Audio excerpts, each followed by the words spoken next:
صدقه فطر فضائل لري چې نبی علی الحمد لله ابن عباس رضی الله تعالی عنہ فرمایي چې نبی علیه الصلاۃ والسلام فرمایل فرض رسول الله صلی الله علیه وسلم زکات الفطر د صدقه یعنی نبی علیه الصلاۃ والسلام د لازم ګرځولې دا صدقه فطر د صدقه نبی علیه الصلاۃ والسلام فرمایل طهرة دا پاکواله دي للصائم د روزدار لپاره د صدقه پاکواله دي من اللغو والرفث دا بیهوده خبرونه د فحش گفتگونه یعنی رمضان المبارک کی سړی نه فحش گفتگو شوی یا داسې خبرې شوی چې غیر مناسبی بیهوده خبري فضول خبري د روزه کې ذکر روزه ډیره محترمه ده د داسې فضیلت ولا میاشت چې هر وخت انسان سي هغه په مطلب عبادت کې دا هر وخت ټول وخت په عبادت کې دی روزه الله جل ذکر دی اجر او ثواب الله جل جلاله ډیر ورکړي دیو جنا صدقه فطر د صدقه پالن انسان د خبري شوی فحاش فزول خبري شوی یو سبل سم دی کو وجبانی د دغه د پاکوالي ذریعہ ده او نبی علیہ الصلوۃ والسلام فرمایل وطعمه او دا خوراک دی للمساکین د خدا مسکینانو د پاره یعنی دې کې د صدقه فطر شي ورکې د غریبانو د پاره د هغوی د التزام موشي یعنی د هغوی د اختر لپاره د خوشحالي کې به تاسو سره شریک شي بل سفر مې نبی علیہ السلام من اداها قبل الصلاه چا چې ادا کړه د اختر د مانځنه مخکې ادا کړه چې مخکې د مانځنه ادا کړه سفر مې وهي زکات مقبوله بس د صدقه فطر مقبوله ده عند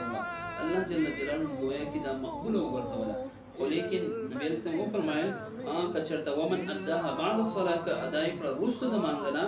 سفر مې فهي صدقه من الصدقات بیا د عامه صدقه ده مطلب کوم وجوبي حکم چې هغه ادا نشو دی وزن صدقه فطر د اختر د مانځنه مخکې ورکول پکار دي تاسو لا چې یاره بچا باندې هم صدقه فطر او بل نبی علیہ السلام فرمایي غریب یو کمالدار هغه ورکول پکار چې په دغه خوشحالۍ کې د چا وس دسي چې په دغه خوشحالۍ کې زموږ سره د غربا مساکین داسې خلک چې هغه بالکل چاته لاس نشي سره د دې خیال وساتو په دغه خوشحالۍ کې خپل شریکو ځکه نبی علیه الصلاۃ والسلام بل حدیث کې وفرمایل چې غریب ورکی دا هم د خیر نه خالی نه نبی علیه السلام وفرمایل چې تاسو هر یو چې په تاسو کې مالدار دی بس هغه دی ورکی فیزکیه الله جل جلاله پاکی هغه پاک بکی هغه و اما فقیرکم هر چې غریب دی نو نبی صلی الله فرمایل فرمای فيرد الله تعالی علیه اکثر مما اعطى بس الله به واپس کی د چې څومره سره دا غي نه زیات به ورله الله واپس کی نو یعنی مطلب دا چې صدقه فطر سره الله جل جلاله د مال ترخی د تبع الله جل نور مال ورکی الله جل جلاله با انته مالدار کی د الله جل جلاله هر څه باندې قادر دی او بل نبی علیه الصلاۃ والسلام دغه متاسف پدې کې ډیر فضیلت چې غریب لازم خو په مالدار ده چې چا سره هم د 52 تولو زائد سامانی سیواګره سامان وي یا د دې لپاره کار شرط نه دی دې لپاره چې بچام زکات یې نه باور صدقه فطر هم دی لیکن دې لپاره کور کې اکثر د سیمو چې هغه موږ استعمالونه چې سره استعمال کې نه راوړو نو پکار د چې هغه هم ورکی ځکه چې داغي کې نصاب راغون کې او دا ټول دغه 52 تولو سپینو زرو قیمت ترسیږي نو بدله پکار چې دغه صدقه فطر ورکی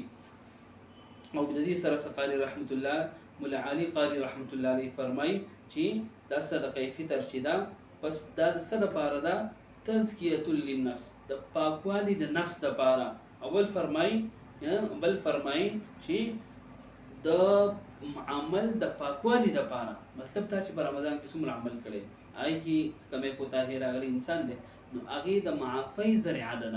د دې وجنه مونږ تاسو له پکار دي چې یره دا صدقه فطر وکړو بل حدیث کې الترغیب والترهیب کتاب دی آی کی یو حدیث نقل کړی دی فرمایي چې نبی علیه الصلاۃ والسلام فرمایل د میاشت رمضان المبارک روزه چې دا هغه دا معلق بین السماء والارض دا معلق ژوند په اسمان او ځمکه په درمیان کې ولا يرفع او دغه شنه دا نه پورته کیږي الا بزکات الفطر مطلب دا کله چې صدقه فطر ورکړي نه پورته الله جل جلاله دربار ته لاړ شي نور خو موږ له پکار دي چې صدقه فطر چې دا ورکو د غریب وخت دغه خوشحالي کې شریکو فضایل ډیر دي که غریب او کمالدار چا وس د سرسي ناغه ورکو او بیا چې چاله ورکو هغه کس له وګورو چې هغه یو قرضدار یو خپلي د ټول نه بهترینه صدقه هم ده چې یو خپل دي، یو د رشتہ دارۍ اجر شو، او دویم دا چې کم غریق او یا قرضدار دي هغه بیا هم صدقه فطر پکار ده چې خپل دي قرضدار دي نو ټول نه افضل من